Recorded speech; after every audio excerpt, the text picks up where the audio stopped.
reúne. Se coloque em pé. Nós vamos, através desse cântico, declarar ao nosso Deus de que reconhecemos que esse momento é um momento muito especial, é um santo ajuntamento, é um ajuntamento diferente, é um ajuntamento separado para a glória do Senhor, amém? Você que já chegou aqui, tenha esta percepção espiritual, esse momento é totalmente diferente do que qualquer outro encontro na sociedade. Seja o seu encontro de time, de família, do que for, esse é o encontro quando Deus quer se manifestar em sua igreja. Vem e sopra sobre nós teu sopro, reunidos neste ajuntamento. Vamos começar bem suave, tá bom?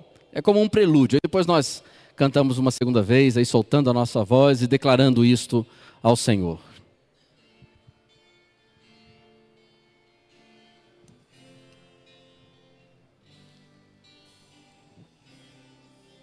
Pra sobre nós teu sopro,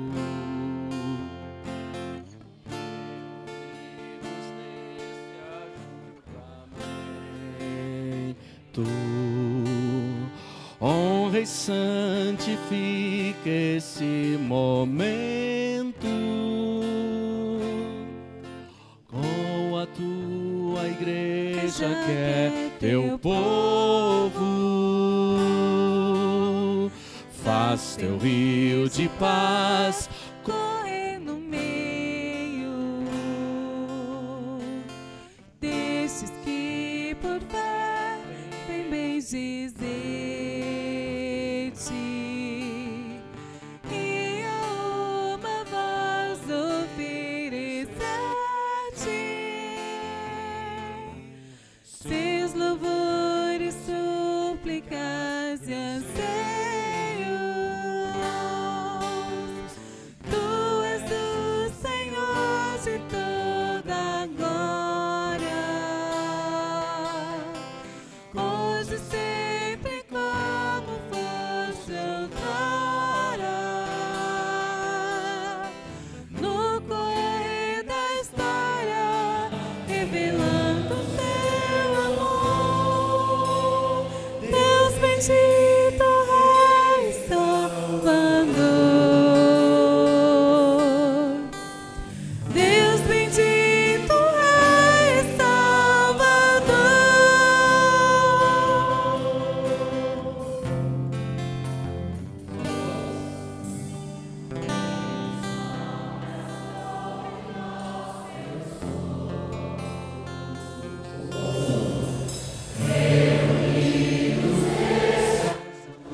alguém hoje, faça assim, junte-se com quem está do seu lado e nós vamos ter um burburo de oração, que é um barulho santo, né?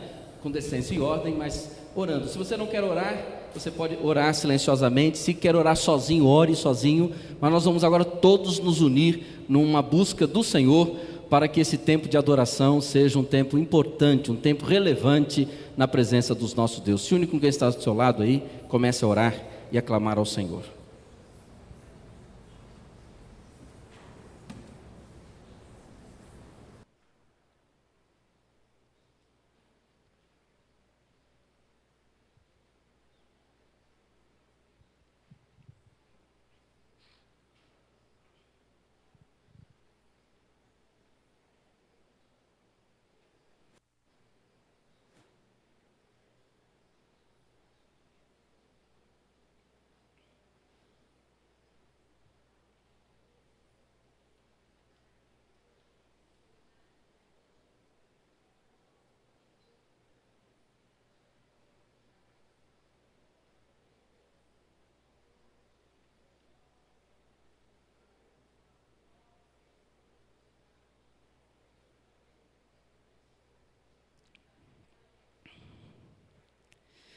Como uma oração comunitária, repita essa oração com o pastor. Senhor Deus, no nome do Senhor Jesus, visita-nos nesta noite, com o teu poder, com tua graça, com tua bondade e com a tua misericórdia.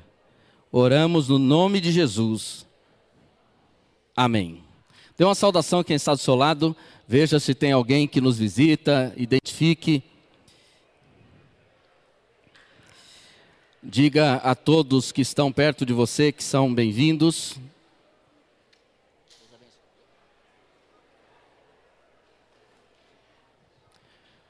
Manifeste sua palavra de carinho a pelo menos uma pessoa.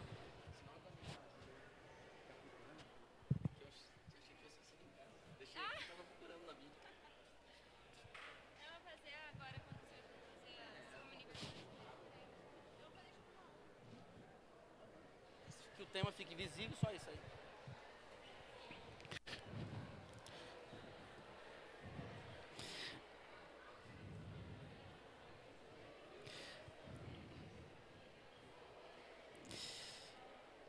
Pode sentar, Deus abençoe.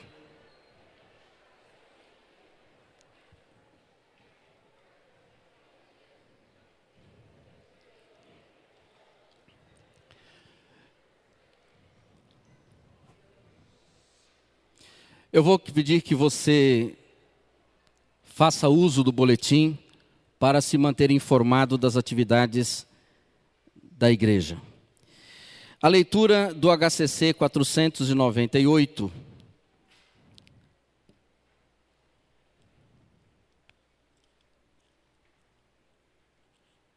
Nós teremos um tempo de intercessão, já nesse início de culto.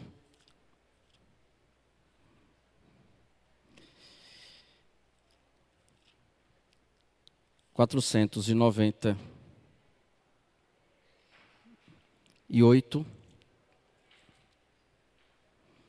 O Senhor é meu libertador. O texto, irmãos, que aparece no inário é a junção de alguns salmos, Salmo 144, o Salmo 98 também. Os salmos têm sido grandemente usados pela igreja do Senhor Jesus para relembrar de quem é o nosso Deus. Às vezes a gente acha que não esquece, mas a gente esquece. A tendência natural da vida é nos fazer lembrar de tantas coisas, menos de quem é o nosso Deus de fato. E quantas coisas precisamos de libertação, precisamos de cura, de renovo, precisamos de uma atuação de alguém maior do que a gente, alguém que nos alcance com as chaves da vitória, a mão da cura, né? precisamos sempre de alguém assim. E o Deus da Bíblia, tem sido aquele que se apresenta como grande libertador. O Senhor é meu libertador. Responsivamente, o pastor começará lendo, depois os irmãos na sequência. Bendito seja o Senhor, minha rocha, que adestra as minhas mãos para a peleja e os meus dedos para a guerra, meu refúgio e minha fortaleza. Os irmãos?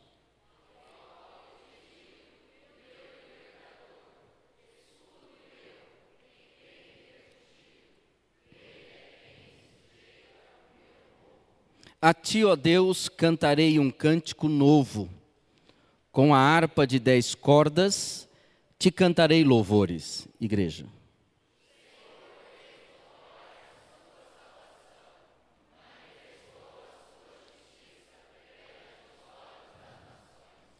Com trombetas e ao som de buzinas, exultai diante do Rei, o Senhor. Brame o mar e a sua plenitude, o mundo e os que nele habitam. Batam palmas os rios, a uma regozijem-se os montes diante do Senhor, porque vem julgar a terra, com justiça julgará o mundo e os povos com equidade. Eu acho que vale a pena, meus irmãos, nós retomarmos a leitura desse texto. A irmã Beatriz nos conduzirá depois no hino, ouvir contar a história de Jesus.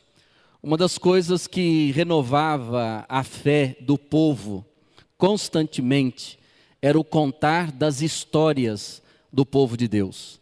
Eram os pais contando aos filhos as grandes libertações do Senhor. Imagine vocês, os filhos de Israel ouvindo as histórias da libertação do Egito, depois ouvindo as histórias da libertação dos midianitas, através de Gideão, depois ouvindo as histórias da libertação do cativeiro babilônico, ouvindo histórias que edificam. Irmãos, nós precisamos relembrar sempre que o Deus que participou do registro da história bíblica é o mesmo Deus, Ele não mudou em nada. Nós podemos falar em modernidade, em pós-modernidade, nós podemos falar na era antiga e na era moderna, mas todas as coisas mudam, a sociedade muda, a história muda, os tempos mudam, mas o Senhor é o mesmo. Ele não mudou em nada. Ele continua com o mesmo poder, com a mesma autoridade, com o mesmo interesse. Um Deus de detalhes e um Deus que trabalha no todo para a glória dele. Eu vou pedir que você se coloque em pé e nós vamos fazer uma leitura em uníssono de todos os quadros que aparecerem aqui, aí nós vamos juntos até o final. Vamos ler. Juntos?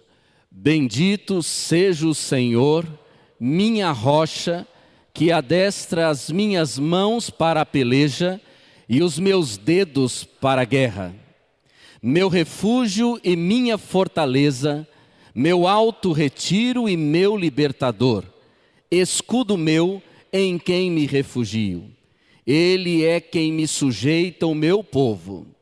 A ti, ó Deus, cantarei um cântico novo, com a harpa de 10 cordas te cantarei louvores. O Senhor fez notória a sua salvação, manifestou a sua justiça perante os olhos das nações. Com trombetas e ao som de buzinas, exultai diante do Rei, o Senhor. Brame o mar e a sua plenitude, o mundo e os que nele habitam. Batam palmas os rios, a uma regozijem-se os montes diante do Senhor, porque vem julgar a terra. Com justiça julgará o mundo e os povos com equidade.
João capítulo 9, nós vamos ler um trecho antes de nós termos um tempo de intercessão.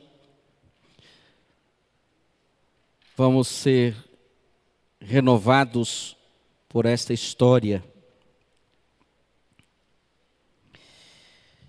Os irmãos podem sentar, que fica fácil para nós conversarmos um pouco. Irmãos, nós temos a história de um homem cego de nascença, que segundo o texto bíblico, tinha na sua vida uma marca que não era só a cegueira. A marca dele era a marca do pecado, na mente da sociedade. As pessoas achavam de que o fato dele ter nascido cego, ou ele teria nascido amaldiçoado, ou era fruto do pecado de seus pais. E a pergunta que fizeram a Jesus sobre a cegueira, ela leva o nosso coração a um pensamento. O que nós pensamos sobre as nossas doenças? O que nós pensamos sobre os nossos fracassos? O que nós pensamos sobre as nossas quedas? O que nós pensamos sobre as nossas necessidades? Talvez a imagem que carreguemos na vida não seja a imagem que nós temos, mas a imagem que a sociedade colocou em nós. Exatamente o texto do cego de nascença mostra isso, o que as pessoas pensavam dele. Só que houve uma diferença na vida daquele homem quando Jesus apareceu. Palavra de Jesus ordenando aquele moço a lavar-se no tanque de Siloé. A palavra de Jesus destinada àquele moço a dar um passo de fé diante da opinião pública, é o que fez toda a diferença. Talvez nós não tenhamos que lidar com a opinião pública, talvez não tenhamos que lidar com a opinião de fora, mas a opinião que nós temos de nós mesmos. E nesse tempo de oração, nós temos que vencer, irmãos, esses dois polos de pensamento, o que os outros pensam da gente e o que a gente pensa da gente. Vamos ler o texto? Diz assim: passando Jesus viu um homem cego de nascença. Perguntaram-lhe os seus discípulos: mestre, quem pecou, este ou seus pais, para que nascesse cego? Respondeu Jesus: nem ele pecou, nem os seus pais, mas foi para que nele se manifestem as obras de Deus. Importa que façamos as obras daquele que me enviou enquanto é dia. Vem a noite, quando ninguém pode trabalhar. Enquanto estou no mundo, sou a luz do mundo. Dito isto, cuspiu no chão e com a saliva fez lodo, untou com o lodo os olhos do cego e disse-lhe: vai, lava-te no tanque de Siloé, que significa enviado. E ele foi, lavou-se e voltou vendo. Jesus fala para o cego: vai. E ele foi e voltou vendo. Então os vizinhos e aqueles que antes o tinham visto quando mendigo, perguntavam: não é este o mesmo que se sentava a mendigar? Uns diziam: é ele, outros diziam: não, mas se parece com ele. E ele dizia: gente, sou eu. Imaginem só. Perguntaram-lhe, pois: como se te abriram os olhos? Respondeu ele: o homem que se chama Jesus fez lodo, untou-me os olhos e disse-me: vai a Siloé e lava-te. Fui, pois, lavei-me e fiquei vendo. E perguntaram-lhe: onde está ele? Respondeu: não sei. Levaram aos fariseus o que fora cego. Ora, era sábado, o dia em que Jesus fez o lodo e lhe abriu os olhos. Então os fariseus também se puseram a perguntar-lhe como receber a vista. Respondeu-lhes ele: pôs-me lodo sobre os olhos, lavei-me e vejo. Por isso alguns dos fariseus diziam: este homem não é de Deus. Irmãos, olha a opinião dos outros. Esse homem não é de Deus, pois não guarda o sábado. Diziam outros: como pode um homem pecador fazer tais sinais? E havia dissensão entre eles. Tornaram, pois, a perguntar ao cego: que dizes tu a respeito dele, visto que te abriu os olhos? E ele respondeu: é profeta. Os judeus, porém, não acreditaram que ele tivesse sido cego e recebido a vista, enquanto não chamaram os pais do que fora curado e lhes perguntaram: é este o vosso filho que dizeis ter nascido cego? Como, pois, vê agora? Responderam seus pais: olha, nós sabemos que este é o nosso filho e sabemos que ele nasceu cego, mas como agora vê, nós não sabemos. Ou quem lhe abriu os olhos, nós não sabemos. Perguntai a ele mesmo. Ele tem idade, ele falará por si mesmo.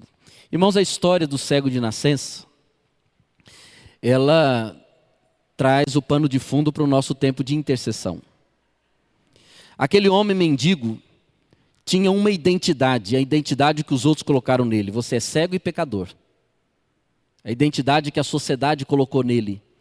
De repente, quando ele encontra Jesus, ele ganha a sua própria identidade. Os próprios pais dizem assim: pergunta para ele. Ele já é adulto, está vendo, pode falar. Ele foi suficientemente adulto para obedecer a palavra de Jesus. Ele deu um passo de fé, obedeceu a Jesus, foi curado, está aí, perguntem para ele. O que fez diferença na vida daquele homem foi a obediência a uma palavra de Jesus: vai e lava os teus olhos no tanque de Siloé. Ele poderia ter dito: de novo, o tanque estava lá. Ele poderia ter dito: eu vou lavar para quê? Eu não vou ver mesmo? Para que eu vou lavar os olhos? Eu não vou ver mesmo. Ele poderia ter dito: mas eu nasci assim. Ele simplesmente, diz o texto, foi. Ele não questionou, ele não perguntou por quê, ele não perguntou qual seria o resultado, ele apenas foi. Irmãos, a fé cristã é esta fé de menino, de criança, daquele que simplesmente vai. Vai. Jesus chamou, vai.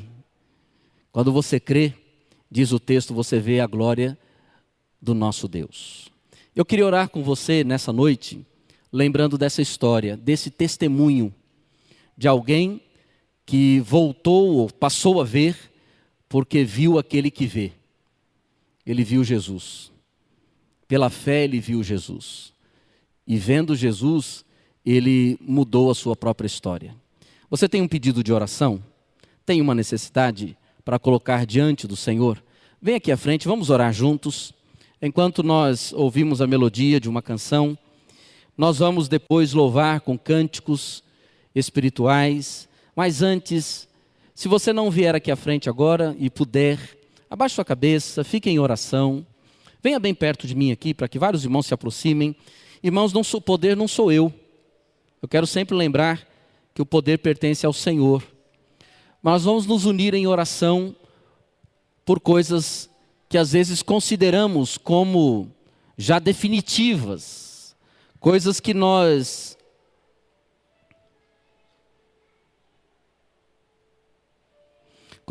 não temos solução. Estou recebendo um pedido de oração aqui para uma menina de 13 anos, que na Praia Grande ontem desapareceu às 8 horas da noite, 8h30. Ana Clara Bertusso. Vamos orar por essa menina. Irmãos, a igreja, Jesus disse que a igreja é casa de oração. Então eu vou pedir que no momento de oração, você não fique olhando para cá, quem veio na frente, tentando entender os problemas de quem veio na frente. Você abaixa sua cabeça, feche os seus olhos e fale com Jesus. Você agora é intercessor comigo. Hoje você não está aqui à frente, mas amanhã você pode estar. E a igreja precisa ser essa rede de oração, para que o poder do Senhor venha abrir os olhos daquele que está cego. Nós não temos autoridade para isso, mas o Senhor deu autoridade para a igreja. A igreja tem autoridade para orar sobre os enfermos. A igreja tem autoridade para orar sobre os abatidos. A igreja tem a autoridade dada por Jesus para orar pelos que estão presos, encarcerados. E nós precisamos nos unir em oração. Eu vou pedir que você converse com o Senhor. Nesse momento, nós oremos a favor desses irmãos. Pai, olhar para a história do cego de nascença nos faz lembrar de que Tu és um Deus que conhece a nossa realidade, Tu és um Deus que não nos trata como a sociedade. Por mais, ó Deus, que recebamos as nossas marcas sociais, talvez marcas psicológicas, Senhor, como é bom Te conhecer, porque nós não precisamos nos sentir como os outros querem que nos sintamos. Nós não precisamos viver como os outros querem que venhamos a viver. Aquele homem cego de nascença não tinha o favor dos religiosos que eram tão zelosos com a lei do sábado. Aquele homem não tinha o favor da sociedade, porque a sociedade o via como um derrotado, a sociedade o via como um amaldiçoado, porque a sua vida não seguia o padrão de todo mundo. Porque ele veio, como diríamos nós, com defeito. Mas, Senhor, o Senhor não viu assim. O Senhor não olhou assim. O Senhor nos olha diferente. E é o Teu olhar que muda a nossa história. É o Teu olhar que faz toda a diferença. É o Teu olhar que nos dá esperança. Ó Deus, da mesma forma, tantas outras pessoas tiveram a experiência do olhar diferente de Jesus. Aquele endemoniado gadareno, Senhor Deus. A sociedade o via como um homem que não dava para se segurar, um homem que não era controlável, porque estava controlado pelas trevas. Mas o olhar de Jesus por ele, o olhar de Jesus sobre a mulher samaritana, ó Deus, que olhar bonito, um olhar de esperança, o olhar de Jesus sobre o cego na beira do caminho, o olhar de Jesus sobre tantos que nós temos na Bíblia, é o mesmo olhar por nós, um olhar que vê aquilo que nós não vemos, um olhar que olha para nós à luz do que nós podemos ser e não à luz do que nós somos, um olhar que, Senhor Deus, nos dá um sentimento de vitória e de esperança.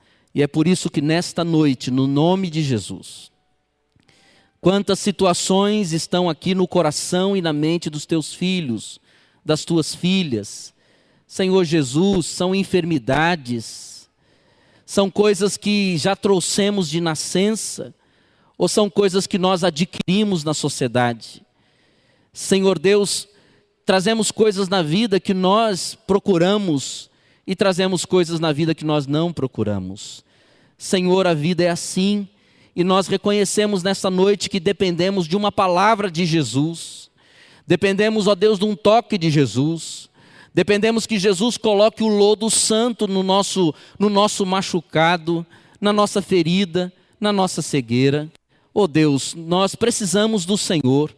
E eu peço que nessa noite o Senhor venha sobre este povo com Tua bondade e misericórdia, e que o Senhor abra a visão ao cego, que o Senhor cure o enfermo, que o Senhor, ó Deus, faça aquilo que a medicina e o remédio não faz, e que o Senhor, no nome de Jesus, trabalhe em nós para que as pessoas possam conhecer esse Cristo maravilhoso, esse Deus bondoso. Estenda as Tuas mãos, Senhor, com bondade e misericórdia sobre esta congregação e de maneira especial sobre esses que estão aqui à frente, trazendo total libertação, trazendo cura, ó Deus, invadindo a alma, invadindo a mente, o consciente e o inconsciente, fazendo, Senhor Deus, uma obra do Espírito Santo nesses corações, para que o nome de Jesus seja glorificado.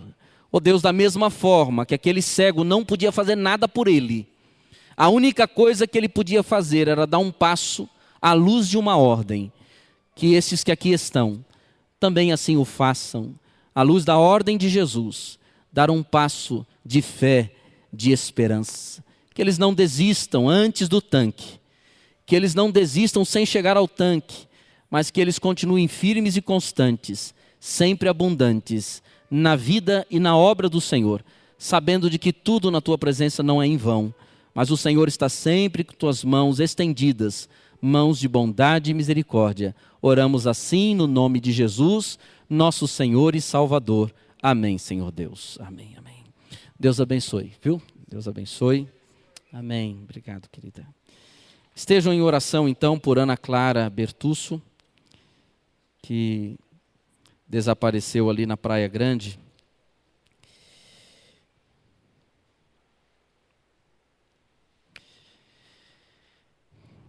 Jesus, em um determinado momento, disse que a igreja, o templo, não era casa de adoração, mas casa de oração. Eu gosto muito dessa expressão porque a oração nos torna dependentes. E eu quero convidar você sempre para vir com esse sentimento de buscar a face do Senhor, a glória do Senhor. Nós vamos cantar alguns cânticos em louvor ao nosso Deus.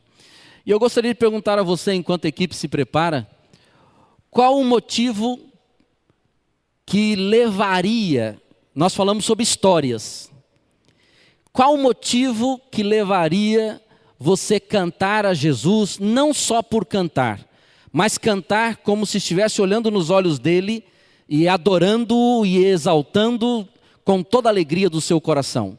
Qual história bíblica te faz exaltar a Jesus? Só cita, não conta a história, só cita o endereço, ou seja, o fato. Vamos lá, qual história bíblica que fala sobre vitória? Como é que é? Eu não estou vendo. Levanta a mão e fala. Aqui. A morte de Cristo é a grande e maior vitória de todas. Agora, alguns eventos que nós lembramos na Bíblia, que renova a nossa fé. Espera aí, lá atrás primeiro. História de Josafá. Aqui na frente, Leonor. A história de Ana. Que história, como a gente gosta da história de Ana. Sabe por que a gente gosta da história de Ana? Porque é uma mulher que se colocou quebrantada aos pés do Senhor, chorou, falou, Deus, a minha salvação vem do Senhor, a minha conquista vem do Senhor, a minha vitória vem do Senhor, eu vou ficar aqui chorando, regando o trono, né, com as minhas lágrimas. O que mais, Cristina? A história de José. José tinha tudo para ser um cara com sentimento de derrota e fracasso. José tinha tudo, meus irmãos, para colocar a família dele sempre em xeque. Vendido pelos irmãos, traído, caluniado, mas ele não foi um derrotado, porque ele tinha Deus à frente. A história de José é a maior prova de que para ter uma vida de vitória, não significa que não passemos por alguns momentos difíceis na nossa história. A vitória vem do Senhor. A história de José renova o nosso coração. Cristina. A grande vitória com aquele que é o caminho, a verdade e a vida. Outra história bíblica. Vamos lá, irmãos, coloca a mente para funcionar. Josué e os muros de Jericó. Irmãos, eu já vou dar a palavra a Nel. Irmãos, se fôssemos nós, aquela estratégia bendita de rodear muro e dar grito, coisa de pessoa histérica, será que nós faríamos isso? Não, nós não faríamos isso. Acho que não. Imagine vocês, uma muralha à frente e Deus falando assim, ó, dá 7 voltas e dá um grito. Toca as trombetas. A vitória que vem do Senhor. O que mais? História de Paulo, de perseguidor dos cristãos, um homem livre em Cristo, encarcerado, mas livre. Sabe o que é ser livre estando preso, meus irmãos? Eu li ontem uma história, lá no Rio de Janeiro, um moço encarcerado, preso, por, eu creio que foi assassinato, alguma coisa, ele pegou 30 anos de cadeia. Lá pelo 2º ano, dentro da cadeia, ele se converteu a Jesus Cristo. No 3º ano, libertaram ele. Eu falei, libertaram? Aí quando ele foi ver, na documentação saiu que ele tinha pego 3 anos. Mas foi um erro de digitação. Ele saiu da cadeia, porque colocaram ele para fora. E incomodado, ele foi a uma igreja, orou a Deus, falou, Deus, eu não posso. Eu tenho um compromisso com a sociedade, são 30 anos. Eu não posso viver isso, Deus. Ele voltou ao juiz, o juiz ouviu, pediu para ele voltar na segunda-feira, e ele voltou na segunda-feira e falou, doutor, eu só saio daqui quando eu cumprir o que eu tenho que cumprir. E aí pediu que o magistrado fosse com ele numa igreja. E foi dar lá o nome da Igreja Batista no Rio de Janeiro. Ele foi e depois levaram ele de volta e ele voltou. Sabe por que ele voltou? Para cumprir o restante da sua pena? Porque ele não estava preso mais. Por dentro ele estava livre. A grande diferença, meus irmãos, nós podemos estar livres na sociedade, indo no shopping, trabalhando, estudando, mas estarmos presos. Aquele homem estava tão livre que ele podia ficar preso, porque onde ele estivesse, ele estaria bem. A história de José, a história de Paulo, que mais? Mais umas duas aí. História de Daniel. Vocês lembram de Daniel? Que homem, que fé, que esperança. Ele na cova dos leões. Né? E não era leão igual o nosso imposto de renda não, irmãos. Esse leão a gente consegue dar uma dribada nele, fazer um rolo aqui, né? Não deve fazer, mas a sociedade faz. Agora aqueles leões famintos, eles moldaram toda a história que nós temos hoje. Angélica.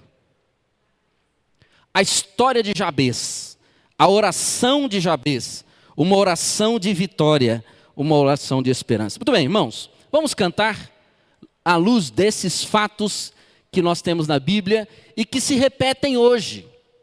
Basta que tenhamos a mesma fé e a mesma confiança que os homens e mulheres do passado tiveram. Nós vamos experimentar coisas tão preciosas na nossa vida que ficarão para a nossa geração depois contar as nossas histórias. Vamos colocar em pé e vamos cantar ao Senhor. O irmão Misael e a equipe nos conduzirá nesse momento.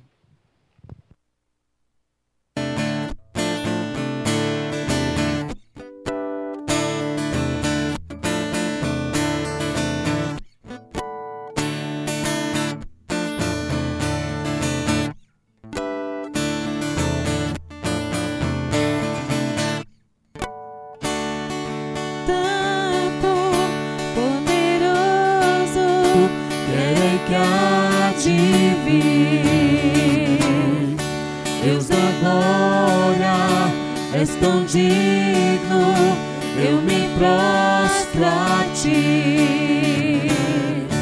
Santo, Santo, poderoso, querei que há de vir. Deus de glória, és tão digno, eu me prostro a ti. Santo é o teu nome em todo lugar, é do teu querer de graça e paz. Tudo que tens feito é justo e bom. Santo, Santo Deus tu és.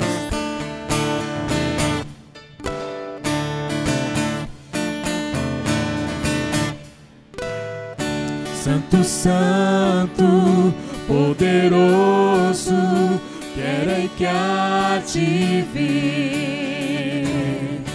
Deus da glória, és tão digno, eu me prostro a ti. Santo, Santo, Santo, poderoso, querei que há de vir. Deus de glória, és tão digno, eu me prostro a ti. Santo é o teu nome em todo lugar, é do teu querer de graça e paz. Tudo que tens feito é justo e bom. Santo, Santo Deus tu és. Santo, Santo é o teu nome em todo lugar, é do teu querer de graça e paz. Tudo que tens feito é justo e bom. Santo, Santo Deus, a honra, a glória pertencem a ti. O poder e o saber são teus. A honra, a honra e a glória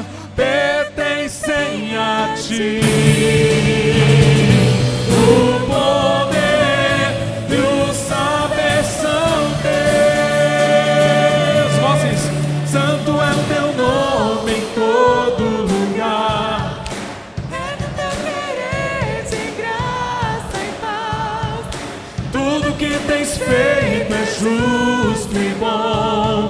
Santo, santo Deus tu és. Santo é o teu nome em todo lugar. É do teu querer de graça e paz. Tudo que tens feito é justo e bom. Santo, santo Deus tu és. Santo, santo Deus tu és. Santo, santo Deus tu és.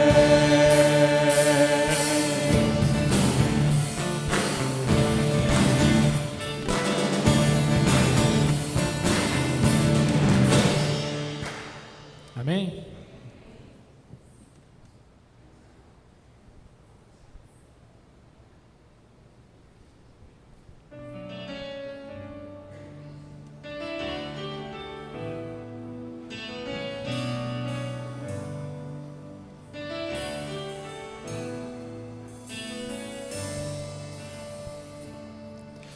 Assim como a costa anseia por águas, como terra seca precisa da chuva, meu coração tem sede de ti, Rei meu e Deus meu.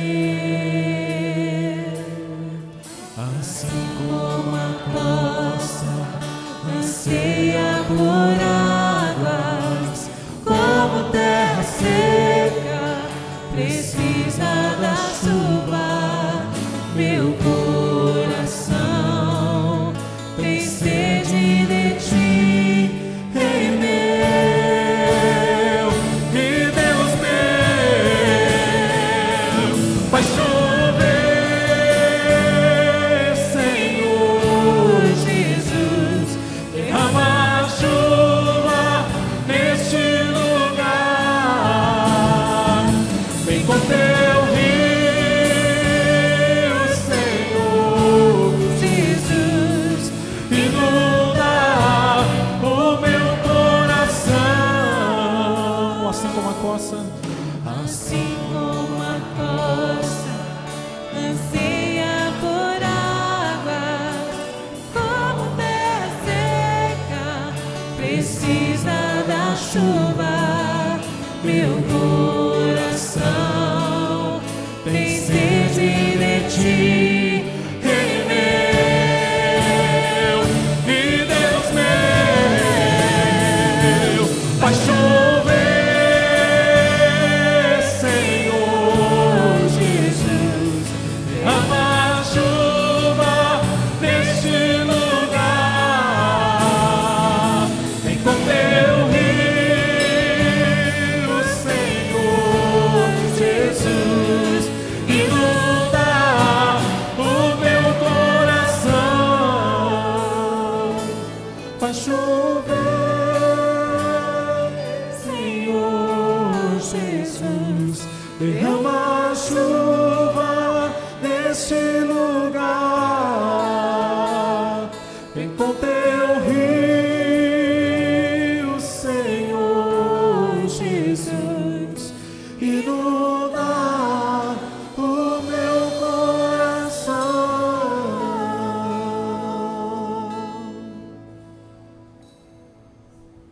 Nessa próxima canção nós vamos dedicar a Deus dízimos e ofertas. Se você está no nosso meio e sente desejo de ofertar ao Senhor, a única exigência da Bíblia é que você faça com liberalidade e com alegria. A única exigência. Entregue com o seu coração aberto diante do Senhor. E se você é dizimista e trouxe o seu dízimo, aproveite para consagrá-lo ao Senhor.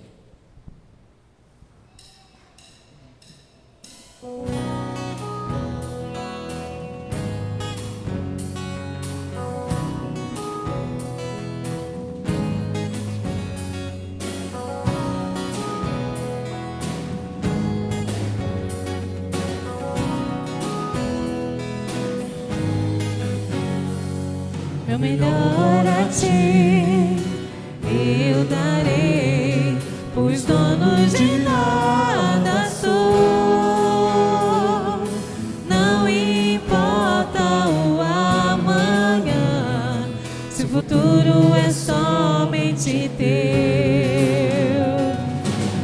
motivação é saber que nada me faltará,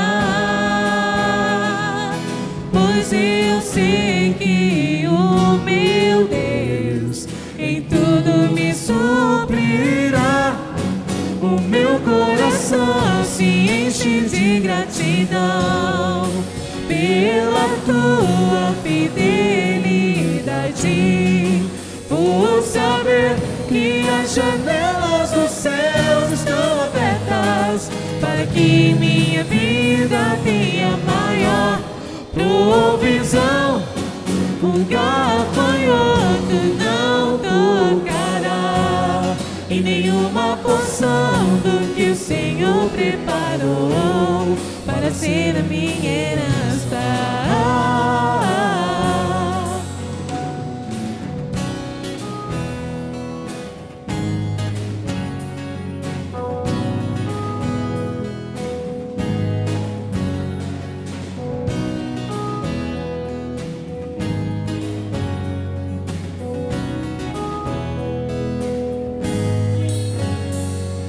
Melhor a ti eu darei, pois dono de nada sou. Não me importa o amanhã, se o futuro é somente teu. Minha motivação é saber que nada me faltará, pois eu sei que o meu Deus em tudo me suprirá. O meu coração se enche de gratidão pela tua fidelidade, por saber que as janelas dos céus estão abertas para que minha vida tenha maior provisão. O gafanhoto não tocará em nenhuma porção do que o Senhor preparou para ser a minha herança. Sobre a minha cabeça existem bênçãos, mais além do que eu possa imaginar. Mas eu estou certo que os meus celeiros serão fartos do melhor dos frutos desta terra. O meu coração se enche de gratidão pela tua fidelidade, e saber que as janelas dos céus estão abertas para que minha vida tenha maior provisão. O gafanhoto não tocará em nenhuma porção do que o Senhor preparou para ser a minha herança, para ser a tua herança, para ser a nossa herança.